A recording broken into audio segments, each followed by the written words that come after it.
Bom, gente, então a aula de hoje vai ser uma revisão, tá? Vou seguir mais ou menos um roteiro é, e vou comentando a respeito de alguns tópicos principais aqui para vocês, tá? Lembrando que se algum tópico não for mencionado na aula de hoje, não significa que não vai cair na nossa avaliação da próxima semana, tá?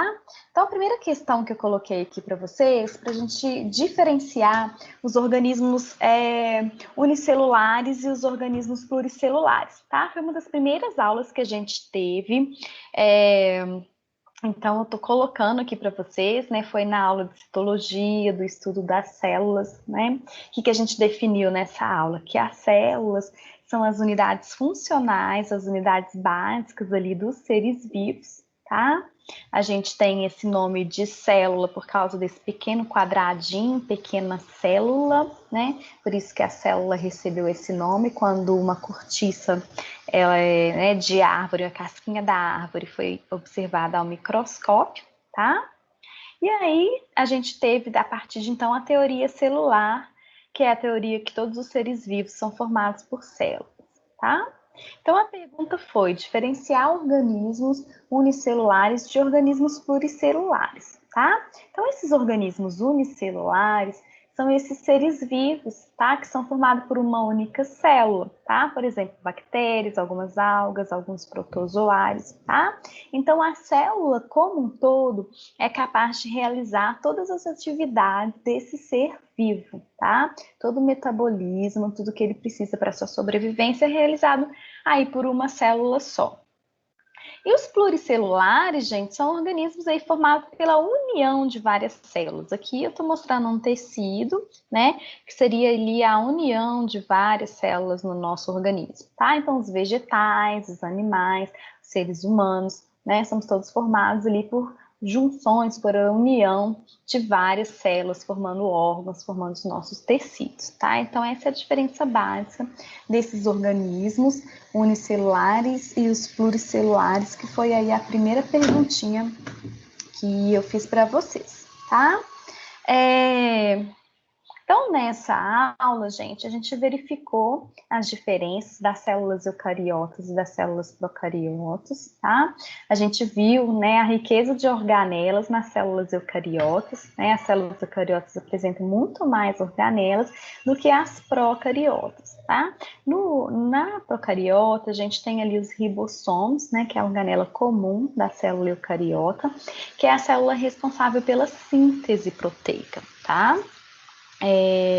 Então aqui, né, um exemplo, por uma bactéria, por exemplo, aqui as células dos animais, né, e células aqui dos seres humanos. Então a pergunta foi para estabelecer as diferentes funções, né, de diferentes organelas eucariotas, tá? Então tá aqui a célula eucariota e a gente está vendo que ela tem diferentes organelas, tá? Os peroxissomos, temos os lisossomos, a mitocôndria, a membrana, o complexo de Golgi, todas as estruturas, né? Os ribossomos, tá? E eu pedi para vocês definirem quais são as funções dessas organelas na célula, tá? Então, eu coloquei aqui inicialmente, né? A gente pode falar da membrana plasmática, tá? Que é a membrana, é a capinha que vai envolver, proteger toda a célula, tá? Ela possui uma permeabilidade seletiva. O que é isso? Ela permite a entrada e a saída de substâncias, tá? Aqui seria o meio extracelular e o meio intracelular, tá?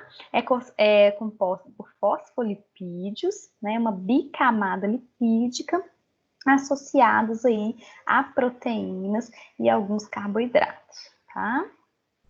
Bom, na célula vegetal, a gente tem a parede celulósica, tá? Que é ali, né, uma parede que vai envolver e conter todas as organelas da célula vegetal, tá? Então, ela vai promover o formato e a rigidez aí, a estrutura, estabelecer a estrutura dessa célula vegetal. O citoplasma, gente, é a região ali onde se situa as organelas, tá? É a região fluida ali, constituído por substâncias químicas, substâncias proteicas, água, tá? Então, toda essa região que está mais amarelada é o citoplasma, tá? Então, todos os nutrientes que as células, né, precisam ali para exercer o metabolismo está presente nessa região. E, né, começando a falar mais das organelas, inicialmente vamos falar da mitocôndria, né, essa estrutura que está desenhada aqui para vocês, tá? Então, o que a mitocôndria, ela tem de principal função? Tá? Responsável pela respiração celular e a produção de energia da célula, tá? As células que possuem mais mitocôndrias são aquelas células que são mais utilizadas, né? Por exemplo, as células musculares são células muito ativas, né? Então, a gente precisa de ter muitas mitocôndrias ali para que essa atividade celular seja exercida, tá? Os ribossomos, gente, são estruturas que vão produzir aí as proteínas no nosso organismo, tá? Proteínas estruturais, proteínas que a gente tem ali de função hormonal, tá? Então, todas as funções, todas as proteínas de controles metabólicos, tá? Todas as proteínas que são produzidas no nosso organismo são sintetizadas ali a partir dos ribossomos, tá? Então, essa organelazinha seria esse pontinho que a gente está visualizando aqui, que eu estou mostrando na ponta da seta para vocês, e ele é formado, né, por uma subunidade maior e uma subunidade menor, tá? Esse ribossomo, ele se associa a moléculas de RNA no momento da síntese proteica e é responsável pela formação aí dessa proteína no nosso organismo. Bom, temos também o retículo, né? O retículo endoplasmático liso e o rugoso, tá? E aí, o retículo endoplasmático é responsável para direcionar, tá, os produtos para diferentes locais ali fora da célula, tá? Então, a principal função seria o transporte de partículas, tá?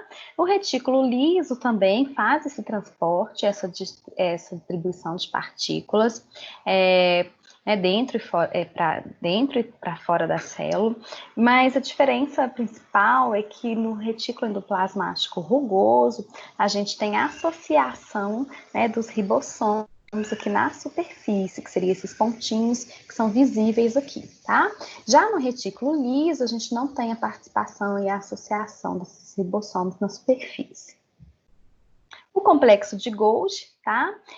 Que é essa estrutura em forma de sacos, né, como se fossem vários saquinhos sobrepostos uns sobre os outros, ele tem a função, né, de armazenar e descartar substâncias no nosso organismo, tá? Então, aqui a gente está vendo o complexo de Golgi, na ponta da setinha ele está cheio aqui, né, de alguma estrutura que ele estaria descartando, e a gente está vendo essa movimentação dessas partículas, né, dessas substâncias sendo levadas ali para fora da célula. Os lisossomos, gente, têm a função de digestão celular, tá? É uma organela que vai ali, né, se associar aos vacúolos presentes nas células, formando, né, geralmente um fagolisossomo, e vai destruir o conteúdo interno desse fagossomo. Tá? Então, vai fazer a digestão, a destruição de partículas internas celulares que precisam ser eliminadas, tá? Os centríolos, essa estrutura que participa da divisão celular, da formação dos cílios e da formação dos flagelos, tá? O cloroplasto é uma organela que é responsável pela síntese, né, de clorofila e está presente somente nas células vegetais, tá?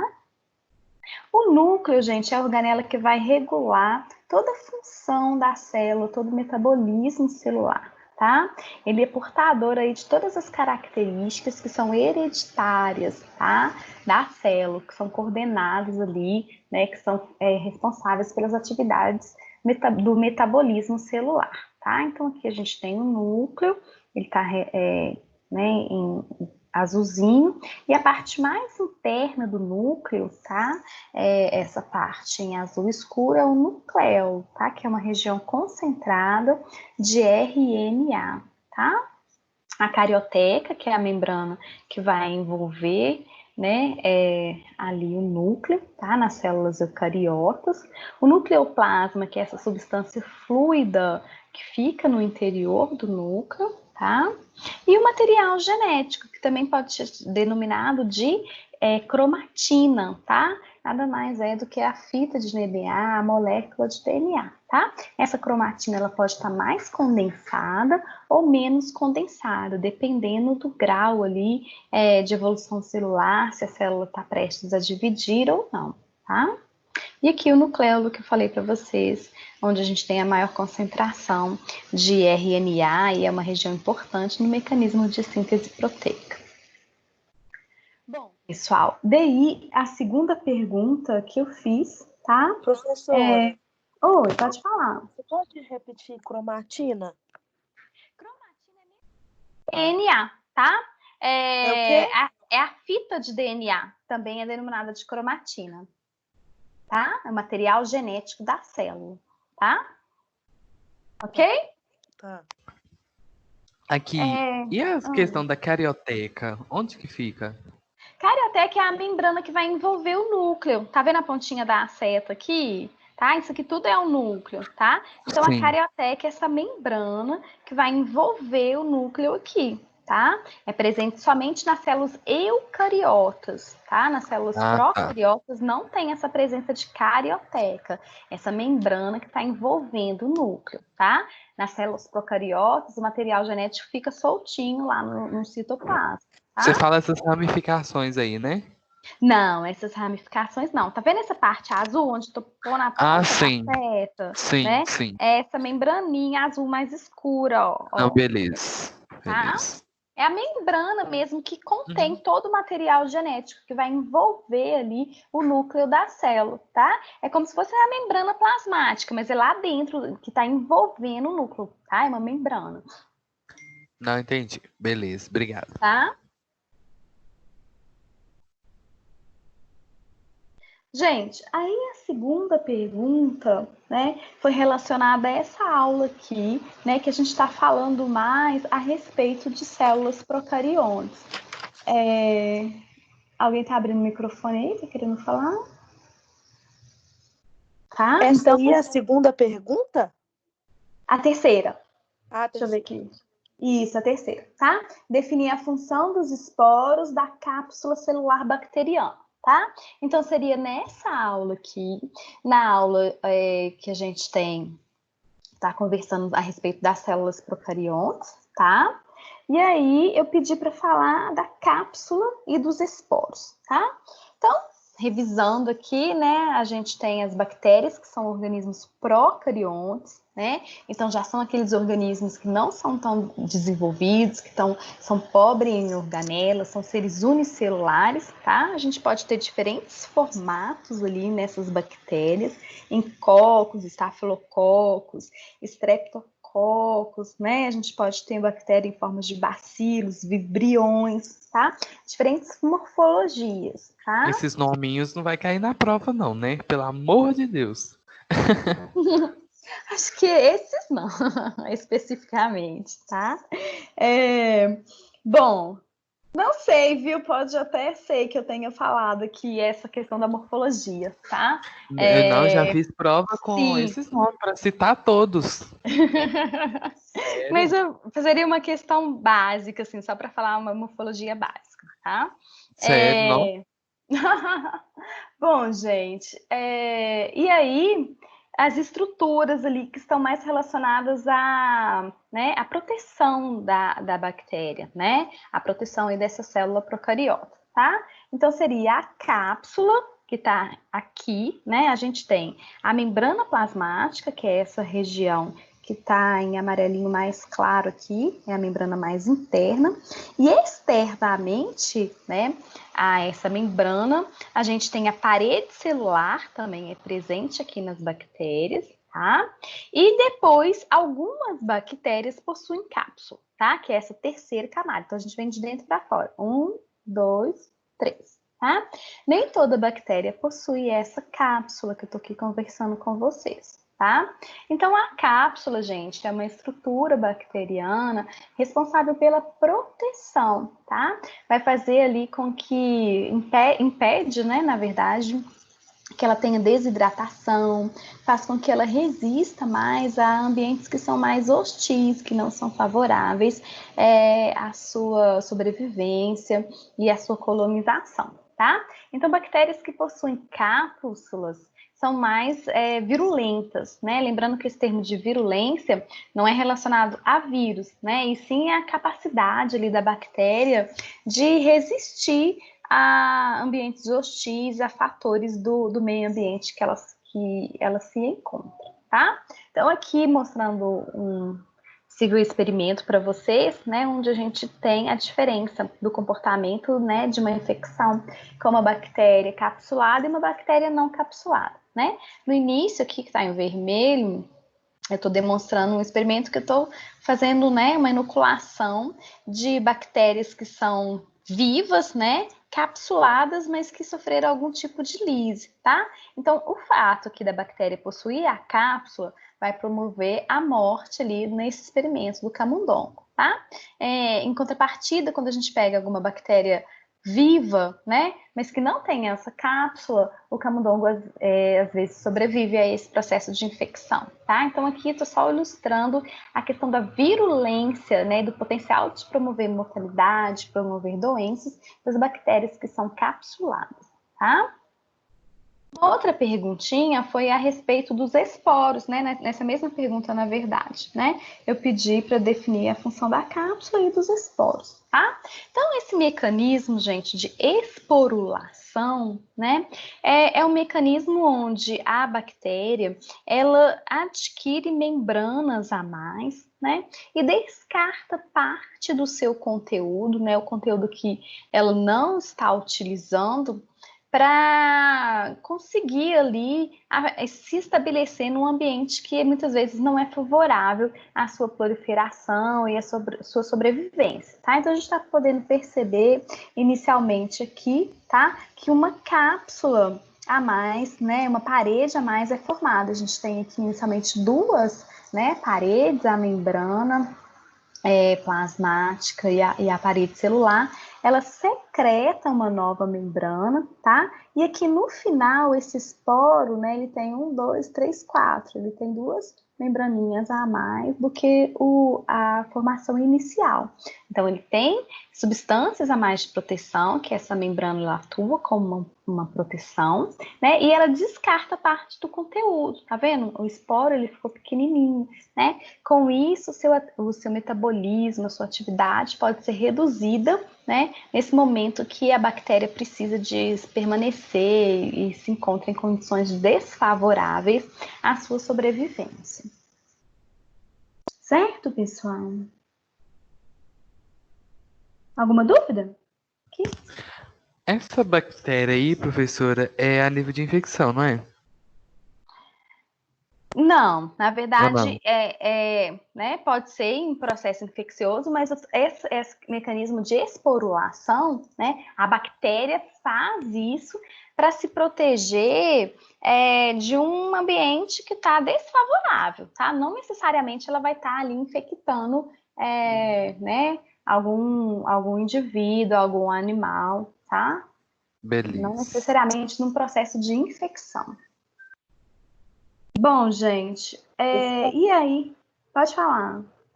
Nesse processo aí, você explicou que pode ser que não seja infectando, pode ser de adaptação do ambiente, influenciado pelo calor, frio, essas coisas? Exatamente, ótimo, tá?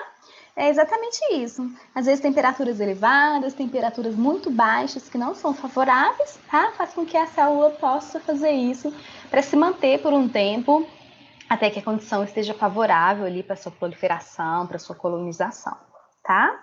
E isso pode ser em ambiente, não precisa estar em um hospedeiro, assim. Exatamente, tá? Exatamente.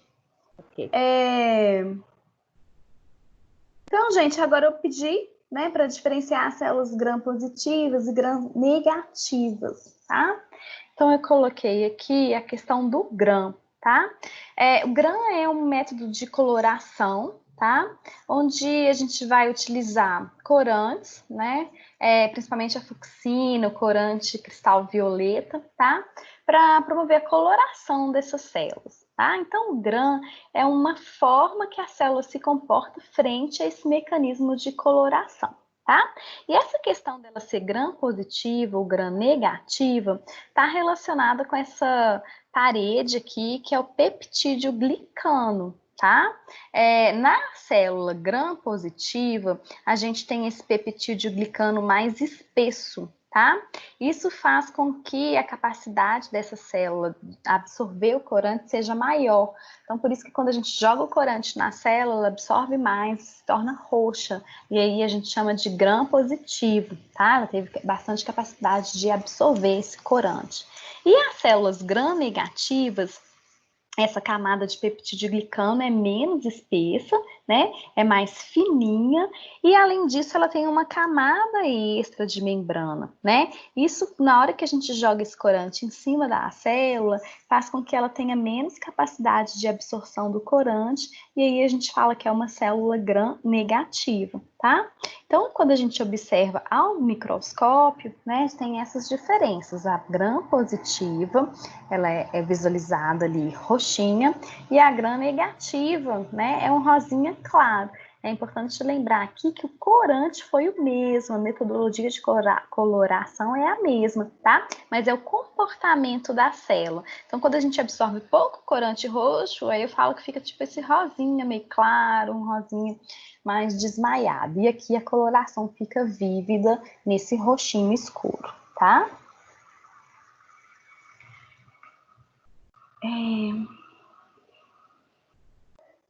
A próxima pergunta. Bem, tem dúvidas aí? Repetir da gram negativa? Que ela tem duas membranas? Isso. A gram negativa, tá vendo aqui, ó? Gram positiva, né? A gente tem uma camada aqui de membrana plasmática e essa camada de peptídeo glicano, tá? E a gram negativa vai ter a camada de peptídeo glicano aqui no meio, ó, como se fosse um sanduíche de membranas, tá vendo? Tem uma membrana embaixo e uma membrana em cima, tá? Isso aí faz com que ela absorva menos corante e fique rosa no momento da coloração, tá? Essa camada extra impede ali a entrada e a difusão do corante até a chegada ali no peptídeo glicano, ok? Obrigada. Nada.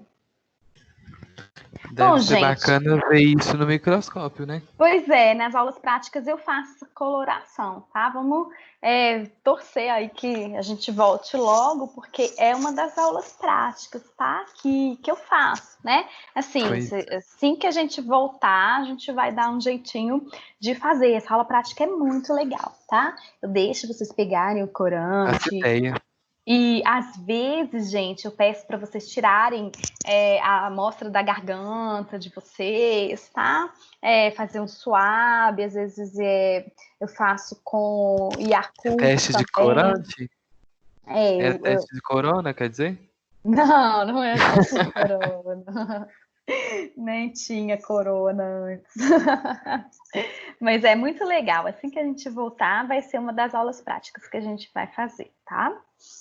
Professora, Oi. eles fazem esse tipo de exame para descobrir, por exemplo, se a bactéria é gram-positiva ou gram-negativa, e aí, nesse contexto, eles observam que tipo de antibiótico pode ser capaz de matar essa bactéria? Sim, né? A gente já tem isso mais ou menos definido, quais são os principais antibióticos para atuar, né? Nas principais bactérias aí que são patogênicas relacionadas a infecções hospitalares, a diferentes tipos de infecções que a gente tem no nosso organismo, não somente hospitalar. Mas o teste para a gente ver qual antibiótico usar, a gente chama de antibiograma, tá? Aí que a gente faz uma cultura dessa bactéria, tá? E aí a gente coloca o antibiótico em contato com essa bactéria, tá? E ver o potencial desse antibiótico eliminar aquela bactéria, de promover a morte, tá? Então, o teste ideal para verificar a questão do antibiótico é o antibiograma, tá? Entendi. Mas digamos assim, que, por exemplo, a gram negativa seria um pouquinho mais, tem menos resistência, a gram-positiva mais resistência. Sim, é assim, as gram-negativas, tá? Geralmente são bactérias mais patogênicas, tá? E as gram-positivas, né, são patogênicas também, mas às vezes nem tanto quanto as gram-negativas, tá? O grau de patogenicidade, às vezes, da gram-negativa é maior, tá? Mas o teste de gram, a gente utiliza para orientar na identificação das espécies, tá? Para a gente saber qual que é, para ser uma orientação. Depois a gente vai fazendo outros testes, a gente faz teste de catalase, teste de coagulase, para a gente saber qual espécie de bactéria a gente está lidando, tá? Então, o gram não é muito para identificar qual antibiótico a gente vai usar, é para a gente identificar o tipo da bactéria que a gente está tendo ali naquele local, naquela infecção. Entendi. Okay? Se é gram-positiva ou se é negativa. Isso, aí a gente já vai saber. Por exemplo, a gente sabe que a salmonela é uma bactéria gram-negativa, tá? E o estafilococo aureus, eu já sei, já está, né, publicado na literatura, que é uma bactéria gram-positiva, tá? Então, por exemplo, se eu tenho né, uma ferida na minha pele, eu faço ali um teste de gram, né? Eu pego uma amostra, um suave daquela pele e eu faço um teste de gram, né? Se deu gram negativo, tá? Já pode excluir ali a presença que é a salmonela, por exemplo, tá? Que a gente sabe que a salmonela é gram negativa. Então, eu já vou pensando nas bactérias que são gram-positivas. Aí eu falo, então isso aqui, se é gram-positivo, estafilococo é gram-positivo, pode ser uma infecção por estafilococo. Serve para ser uma orientação, tá? De qual tipo de bactéria é, e aí daí a gente vai fazendo outras triagens para chegar na espécie. Tá? Obrigada. Nada. Bom, gente, então, né, a gente evoluindo aqui, eu não perguntei dessa, né? Os mecanismos de reprodução.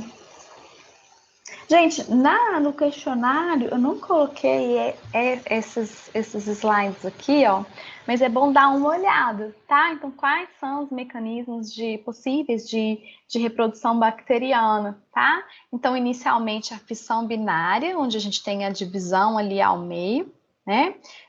A duplificação do material genético, a separação ao meio, formação de duas novas células, tá? Mecanismo de transformação, onde um fragmento de DNA é incorporado, né, que a gente chama de fragmento do doador, é incorporado na célula receptora, tá? E esse mecanismo de transdução, que é um mecanismo, principalmente, né, quando a gente tem a infecção de algumas células pelo fago, né? Esse fago aqui é um vírus, tá? Ele injeta o seu material genético, o seu, né, DNA viral, e esse material genético ele vai ser incorporado, tá? Ao DNA da bactéria, tá? E vai comandar a bactéria para produzir novos elementos virais. Tá vendo que aqui inicialmente um vírus penetrou aqui e aqui vários vírus foram formados, né? Então a formação desses vírus foi possível porque o DNA do vírus se incorporou no DNA da bactéria e comandou a bactéria para fabricar essas estruturas virais, né? Por isso que a gente fala que os vírus são os parasitas intracelulares obrigatórios, que ele precisa de usar a maquinária das células, tá? Precisa de usar ali os ribossomos da célula hospedeira para sintetizar suas proteínas e fabricar suas estruturas. E o último mecanismo aqui, a gente tem a conjugação, tá? No mecanismo de conjugação, a célula doadora vai compartilhar, vai doar o plasmídio, né? Que é ali o material genético da célula para uma célula que não tem esse material, tá? Então, a gente vai ter o pareamento dessas duas células, a formação de uma ponte citoplasmática, tá? Também denominada pílulas, né? A duplificação desse material genético, desse plasmídio, tá? E depois que a célula receptora já, né, incorporou esse material, vai ocorrer a separação ali do pílus ou da ponte citoplasmática, tá? Depois, gente, nós fomos aí para a aulazinha de núcleo, tá? E eu pedi para vocês estabelecerem a função do núcleo, tá? Bom, vamos lá. Deixa eu só mexer aqui.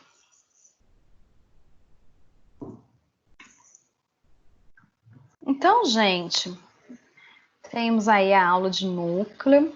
Lembrando, tá, pessoal, que todas essas aulazinhas estão postadas lá no meu portal, no AVA, tá? Tô mandando também no grupo dos líderes, tá? Mas quem, não tive contato e tal, tá tudo lá no AVA, tá? Então, a função... Adriana. Oi. Só para tirar uma dúvida, quando tem a reprodução por transdução, é sempre por um bacteriófago ou não? Quando ele transfere o DNA? Na transdução, A maioria das vezes utilizando bacteriófago, tá? Quando a presença do a maioria bacteriófago. das vezes. Sim, sim. Tá? Não, beleza. Bom, gente, aí nessa aula de núcleo, tá? Pedindo para estabelecer a função, tá? Então, gente, o núcleo é uma das principais organelas da célula, né? A célula sem núcleo, por exemplo, a célula que está entrando em necrose, ela perde ali completamente o seu metabolismo, perde completamente a sua atividade celular, tá? Então, o núcleo é o portador dos fatores hereditários e controla todas as atividades metabólicas da célula, ok? Essa seria a resposta para a pergunta 5, tá? Estabelecer a função do núcleo. Então, os componentes do núcleo, a gente já falou nessa aula, né? Na parte das organelas.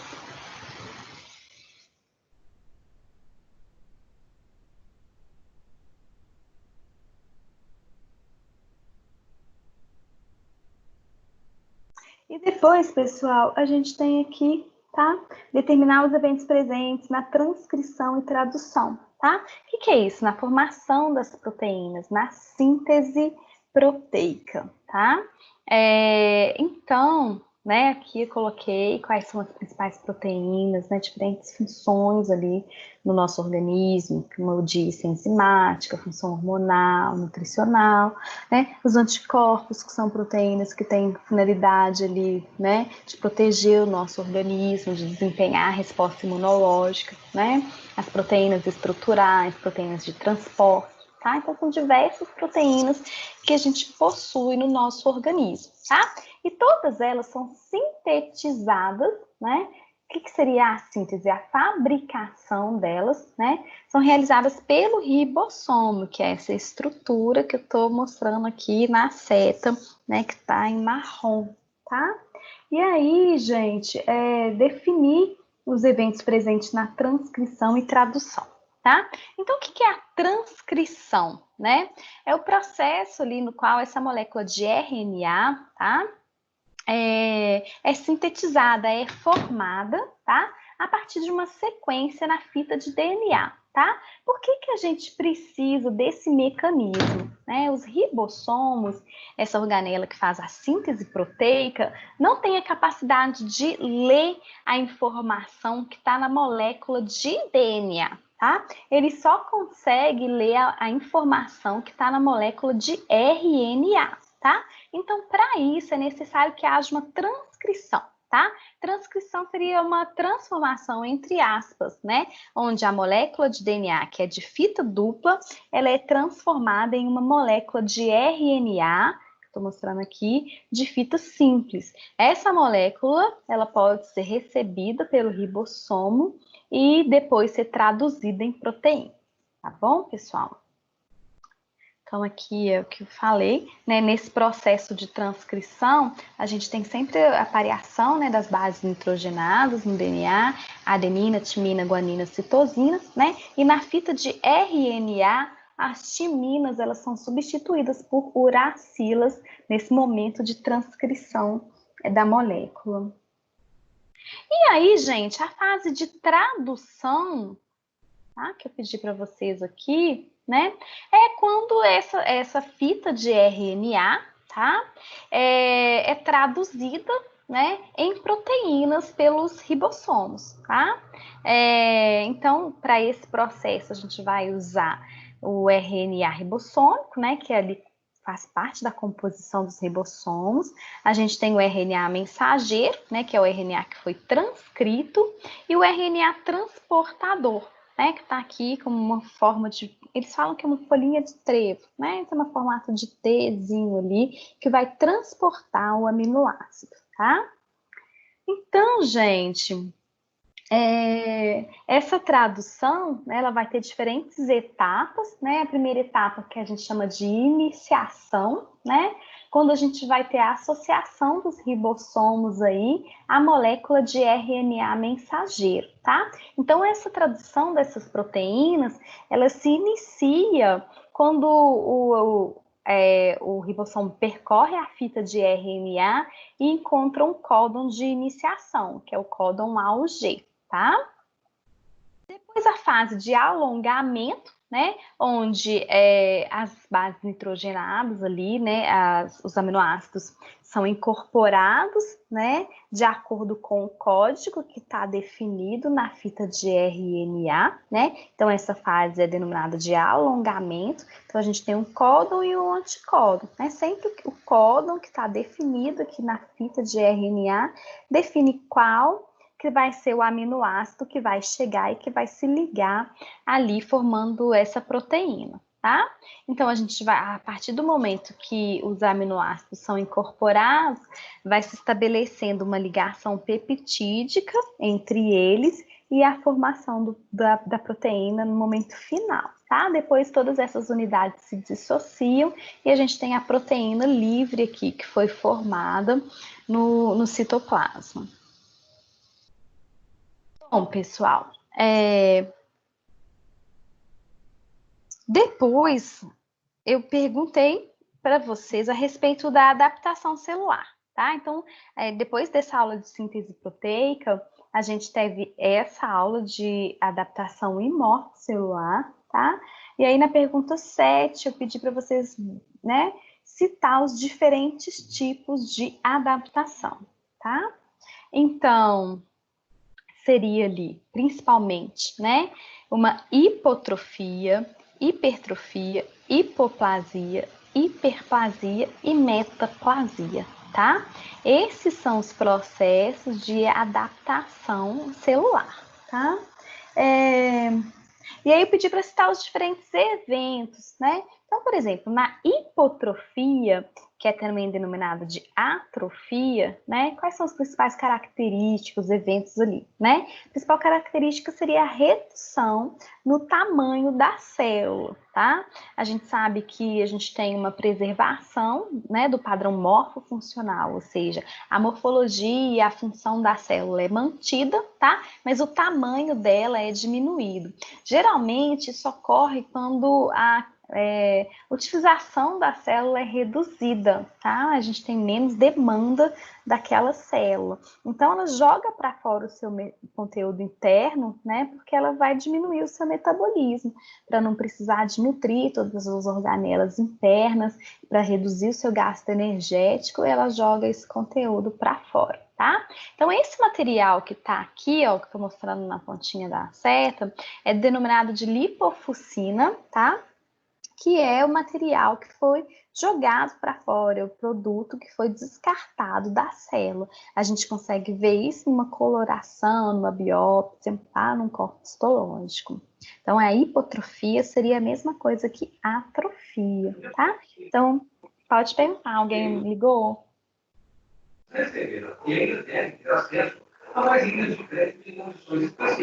Gente, vamos desligar o microfone. Falando, vamos desligar aí o áudio, por favor, pessoal. Gente, isso, obrigada, tá? Então, aqui, mostrando, né,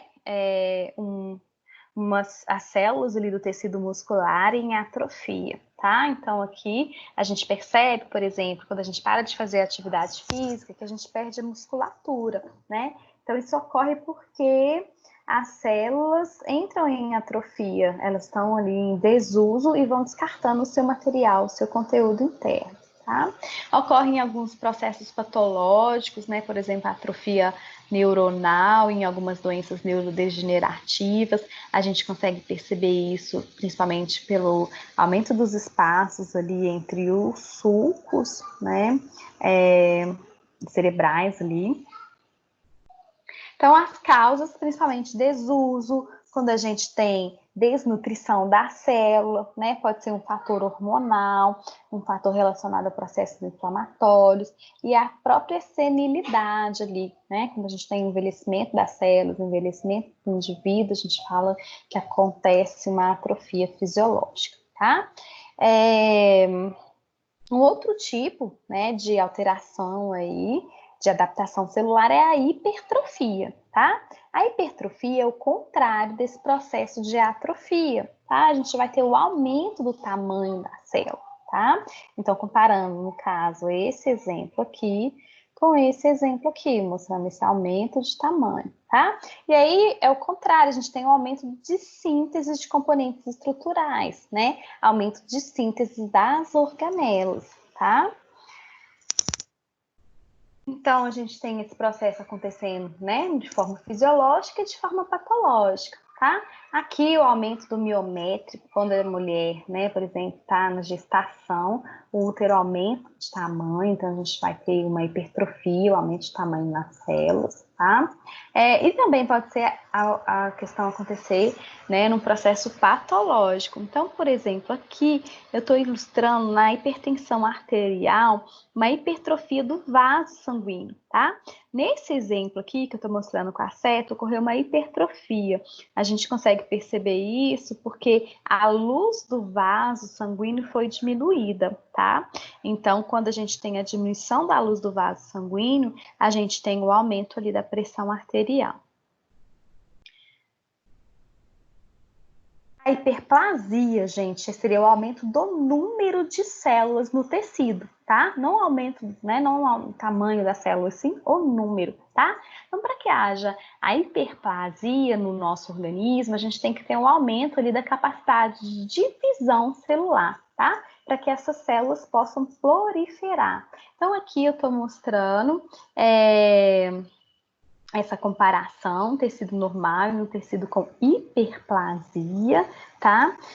Onde houve um aumento do número de células no tecido, tá? Então, às vezes ocorre, né, por exemplo, no câncer benigno de próstata, tá? A gente tem um aumento de número de células aqui na próstata, consequentemente, a gente vai ter um aumento da próstata, o volume dessa próstata, tá?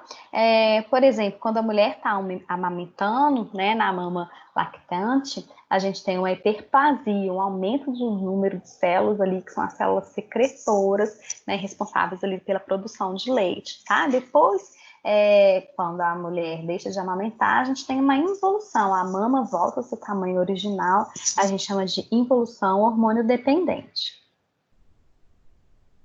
Bom, gente, também a gente pode ter hiperplasias patológicas aqui, eu estou mostrando um linfonodo aumentado, né, num processo infeccioso, por exemplo, né, quando a gente tem diferentes infecções acontecendo no nosso organismo, a gente tem a proliferação, principalmente de linfócitos dentro do nosso linfonodo, né, de diferentes células da resposta imunológica, e aí o linfonodo fica edemaciado, tá? Então, quando a gente tem uma dorzinha de garganta, um processo infeccioso, às vezes alguma gripe, tá? A gente pode apalpar os linfonodos e a gente consegue verificar esse aumento, né? Isso significa que o indivíduo está ali tendo, né, a resposta imunológica acontecendo e houve uma hiperplasia, um aumento do número de células da resposta imune naquele local, tá? E uma outra adaptação celular seria a metaplasia, onde a gente vai ver transições de epitélio, tá? Ocorre principalmente, né, aqui no esôfago de Barré. O esôfago de Barré é uma condição clínica presente em indivíduos que têm refluxo gastroesofágico, por exemplo, né? Então, os conteúdos estomacais, os ácidos estomacais, sobem para o esôfago, né? Nesse refluxo, promovendo lesão ali na mucosa do esôfago, tá? Então, o nosso organismo, ele gera um tecido de transição, que a gente chama de metaplasia escamosa, onde as células epiteliais ali, colunares de um epitélio simples, são substituídas por células, né, de transição, por células escamosas, e aqui a gente vai ter um epitélio pavimentoso, tá? Então, aqui seria, né, principalmente esôfago de Barré, realçando ali esse processo de metaplasia, tá? Então, quando a gente tem a metaplasia, eu falo que a gente tem alteração em mais de um parâmetro celular. Por exemplo, ali, a forma e o número das células presentes naquele tecido. E aí, pessoal, tem alguma dúvida aqui? Então, eu falei a respeito das adaptações celulares, tá? E a questão número 8, que é a última questão, eu pedi para diferenciar a necrose da apoptose, tá? Então, eu tenho aqui, essa foi a aula de apoptose. No finalzinho, a gente vai ter um quadro que está resumindo esse processo, tá? Para a gente fazer essa diferenciação da necrose na apoptose, tá? Então, a necrose, gente, é uma morte patológica acontecendo, que gera aí um processo inflamatório, tá? E a apoptose, ela pode ser ali fisiológica ou patológica, tá? A necrose sempre é patológica. O que significa isso? Ela sempre vai promover lesão, sempre vai estar associada a um processo inflamatório, tá? Sempre esse processo de morte celular é um processo irreversível, tá? E aqui a gente tem, né, essa questão do exudato inflamatório. O que é esse exudato, né? É a inflamação em si, a migração de células da resposta imune para aquele local que está inflamado, tá? Então, na necrose, a gente tem essa presença de exudato inflamatório e na apoptose não, tá? Por quê? O que acontece na apoptose? A gente vai ter a fagocitose dos corpúsculos apoptóticos que foram formados, tá? Então, os macrófagos vão ali fagocitando aqueles corpúsculos e no final, aqui seriam os corpúsculos apoptóticos, né? Mostrando que o macrófago fagocitando esses corpúsculos que foram formados. E no final desse processo, então, a célula é eliminada, ela é completamente fagocitada, sem gerar nenhum prejuízo para as células adjacentes, ou seja, para as células que estão ali naquelas proximidades, tá? E no processo da necrose, a gente tem ali sempre um filtrado inflamatório, né? A presença de edema no local, citocinas pró-inflamatórias que vão recrutar essas células que estão aqui, ó, em azul mais escuro, em roxinho, né? Que são as células da resposta imunológica. A gente vai ter uma desorganização do tecido, uma lesão tecidual, uma perda da função ali, da estrutura das células daquele local que foi comprometido com esse processo inflamatório, tá? Então, basicamente, seria essa a resposta da questão número 8, tá? Então, eu vou agora dar uma pausa aqui nessa gravação e vou continuar tirando as dúvidas aí de vocês. Você pode repetir a apoptose, definição? Sim. Já vou aproveitar que tá aqui.